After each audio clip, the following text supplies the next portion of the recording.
സാധാരണ ഇതിൽ ഉദാഹരണം നടക്കുമ്പോൾ വേദന അനുഭവപ്പെടാറില്ല. എന്നാൽ ഉദാഹരണം നീണ്ടു നിൽക്കുകയാണെങ്കിൽ രക്തം തിരിച്ചു പോകാത്തതുകൊണ്ട് ഞരമ്പുകൾക്ക് രക്തം ലഭിക്കാതെ വരുന്നു. ഈ സമയത്ത് വേദന അനുഭവപ്പെടാറുണ്ട്. ഇതിന് പ്രിയാപ്പിസം എന്നാണ് പറയുന്നത്.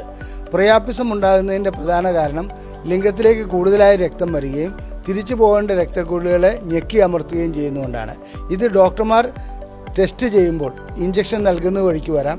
അതുപോലെ തന്നെ തേള് കടിക്കുക, അതുപോലെ തന്നെ ചില പ്രാണികൾ കടിക്കുക, ഇങ്ങനെയൊക്കെയുള്ള അവസ്ഥയിലും ഇത് കാണപ്പെടാറുണ്ട്. എന്നാൽ ഡോക്ടർമാരുടെ ടെസ്റ്റ് വഴിക്ക് നടത്തുന്നത് രക്തം വലിച്ചെടുത്ത് കളഞ്ഞ് പരിഹരിക്കാവുന്നേ. മറ്റതിൻ്റെ കാരണം എന്താണെന്ന് കണ്ടുപിടിച്ചിട്ട് അതിനനുസരിച്ചുള്ള ചികിത്സ അടിയന്തരമായി ചെയ്യണം.